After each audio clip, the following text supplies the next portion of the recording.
Bagaimana hukum sholat kita? Gimana hukumnya sholat kita kalau kurang khusyuk karena tetangga kita bau badan?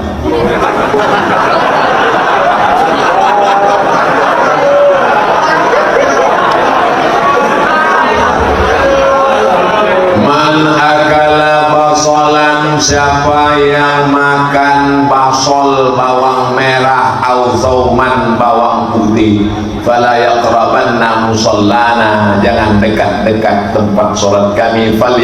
Falyatazil masajidana, jangan masuk ke masjid kami. Habis makan bawang merah bawang putih belum gosok gigi masuk ke masjid, ayatnya kurang lebih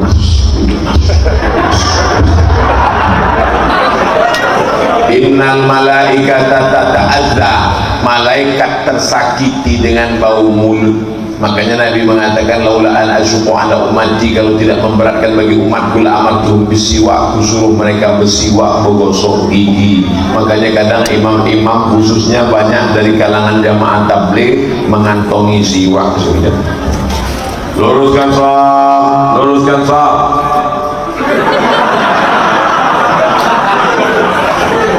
Sunnah, yang kalian ketawakan sunnah, bengkak mulut nanti. Bersiwak sebelum sholat. Orang Islam gosok gigi sehari 5 kali, sebelum subuh, sebelum zuhur, sebelum asar, sebelum maghrib, sebelum isya. Tak usah ajari orang Islam tentang kebersihan, sama mengajar itik berenang. Oleh sebab itu maka ini masalah bau mulut, bau. Adapun bau badan, cuma menghilangkannya makan garam Inggris, broklat. Tapi kalau udah makan itu pagi, sehari itu jangan pergi karena mencret.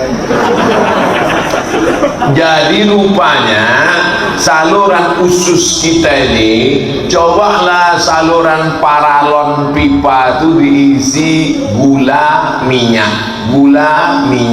maka menggumpallah minyak-minyak dan gula-gula di usus itu kotor, sampah, busuk. Maka kalau dimakan itu dicucinya usus ini bersih. Setelah bersih hilanglah bau. Bau badan itu tak bisa dihilangkan pakai sampo, karena sampo untuk kepala. Bau badan tak bisa dihilangkan pakai sabun.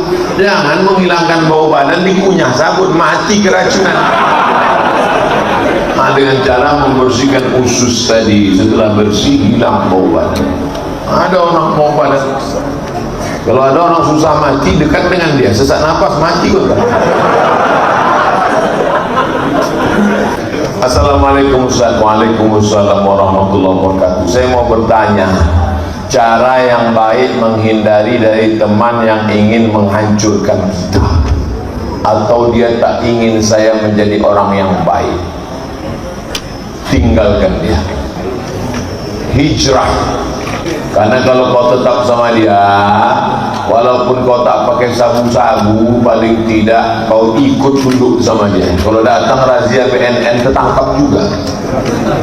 Kalaupun kau tak ikut pacaran, paling tidak kau ikut bersyubhat, berkolusi dengan dia. Oleh sebab itu maka lawan, hijrah, pindah. Kalau saya tak berkawan dengan orang yang jahat, siapa yang nanti menasihati mereka? Saya khawatirnya kalian mancing ikan, mestinya kalian balik bawa ikan. Tapi kalau kalian tak kuat, kalian dilarikan ikan. Yang dipancing ikan paus, yang mancing beratnya 20 kilo, habis kalian dimakan ikan. Paham yang saya cakapkan ini? Buatlah komunitas pemuda hijrah. Jangan takut. Ini banyak yang takut nih, nanti kalau udah hijrah nggak bisa pakai motor lagi, nanti kalau kami sudah hijrah tak bisa main futsal lagi. Tetap main futsal tapi pakai celana panjang. Tetap main futsal tapi jam 6 stop. Ini main futsal sampai jam 9 malam, maghrib hilang, isya hilang, balik tertidur, sampai mati. Siapa melarang kalian olahraga setelah hijrah? Setelah hijrah tetap boleh camping, outboard, silakan. Setelah hijrah tetap boleh main geng motor, apa salahnya? Pakai King Cobra, pakai Harley Davidson, pakai, tetap. Cuman bedanya dulu waktu naik itu petantang pelenteng, sekarang berzikir. Pas pelan-pelan tuh subhanallah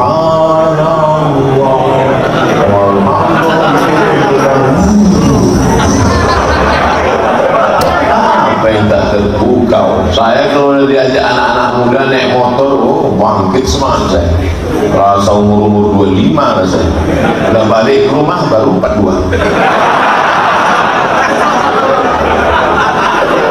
Jadi kalian harus buat komunitas. Tapi jangan campur aduk laki-laki perempuan. Remaja masjid bercampur aduk laki-laki perempuan. No, nengi acak-acak. Jangan campur aduk laki-laki perempuan. Ya apa-apa, kan cuma musyawarah aja. Hati tak bisa berdusta, mata kau mulai memandang. Yang perempuan buat komunitas perempuan, yang laki-laki buat komunitas laki-laki. Setelah selesai kuliah, kerja, entrepreneur, cukup punya kepribadian, rumah pribadi, mobil pribadi, kebun pribadi, baru kalian menikah. Tausiahnya Ustaz Abdul Somad, nasihat pernikahan. Buat di sini nikah masal, buat tenda sekali akad 50 orang, buat nikah masal. Tapi yang ikut anak muda, jangan yang udah nikah mau ikut juga. Gimana kira-kira program nikah masal ini? Setuju tak anak muda ini? Berarti kita tetapkan tanggal. Siap? Tanggalnya siap, perempuannya tak ada.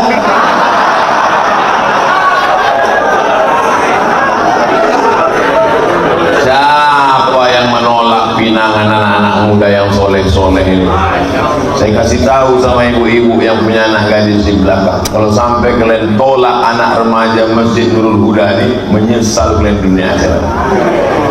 Kalian kalau ada yang udah ditolak 2-3 kali, kasih tahu, saya pinangkan malamnya juga.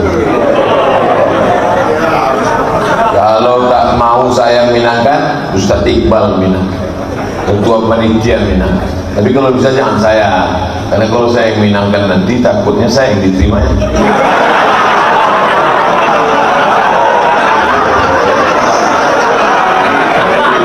Assalamualaikum Bu Aja.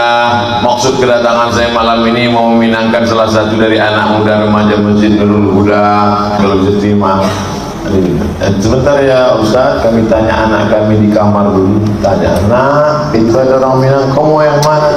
Mau yang satu aja orang mana? Apa ya saya nolaknya kan?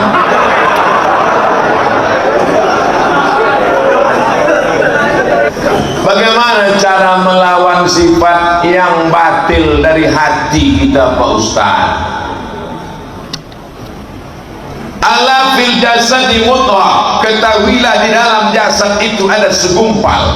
Idza salahat salahal jasadu kulluh. Kalau yang segumpal ini baik, yang lain ikut baik. Mata baik, telinga baik, kaki baik. Tapi kalau yang segumpal ini rusak, fasadal jasadu kulluh, yang lain ikut rusak. Ala wahyal qalb, yang segumpal itu adalah hati. Adalah tempat bersama Tuhan, tempat aku meminta segala rohani. Saya kan tak mau aja buat album ini, kalau mau mati artis-artis itu. Jadi semuanya berawal dari hati. Oleh sebab itu bersihkan hati. Ini kalau cerita masalah penyakit hati ini banyak sekali. Di antara penyakit hati adalah hasad. Hasad itu bahasa kitanya apa? Dengki. Nama penyakitnya hasad, nama orangnya hasid. Ustaz ini ngada-ngada aja. Kadang orang banyak tak percaya sama saya. Terus setelah saya sebutkan ayatnya, oh, wa min syarriha, itulah dia hasid. wa min syarri hasidin idza hasad. Hasad nama penyakitnya, hasid nama orangnya. Kenapa dalam Quran tuh hasidin? Ada baris bawah gua, hasidin. Makanya kalau ngasih nama anak jangan asal buka Quran. Ini lahir anak, kok ya buka Quran? Siapa namanya? Hasidin.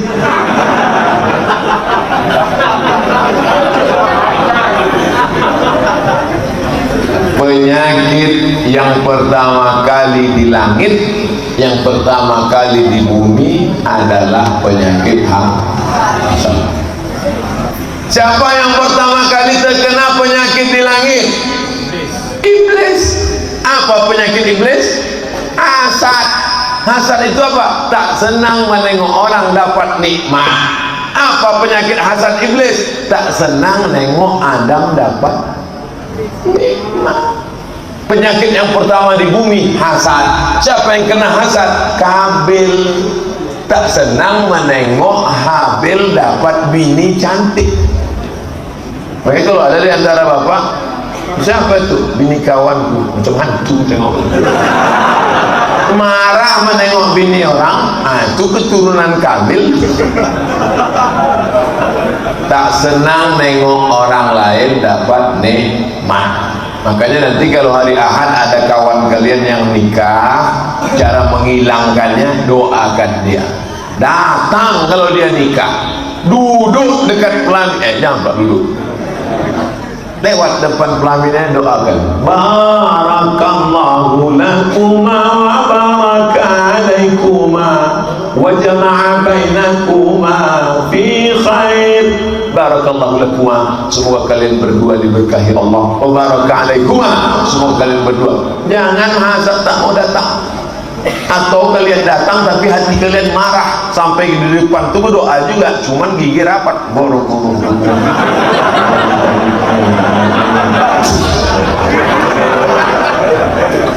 Ibu juga jangan hasad, Bu. Ya, itu yang nikah di hotel itu siapa? Kawan anak saya. Yang kemarin satu kelas sama anak ibu. Iya.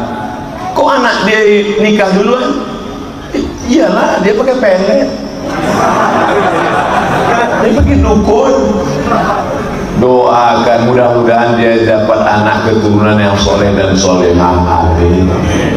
Jodoh kalian insya Allah akan dikirimkan Allah. Kenapa belum nikah juga? On the way. Begitu caranya. Ini tak lama lagi kan bulan Muharram, bulan Safar, Rabiul Awal, Rabiul Akhir, Jumadil Awal, Jumadil Akhir, Rajab, Syaban, Ramadan. Di bulan Ramadan yang belum nikah ini, mudah-mudahan nanti Ramadan dibangunkan oleh istrinya sahur. Jangan sampai kalian dibangunkan jam weker, apalagi dibangunkan mercun.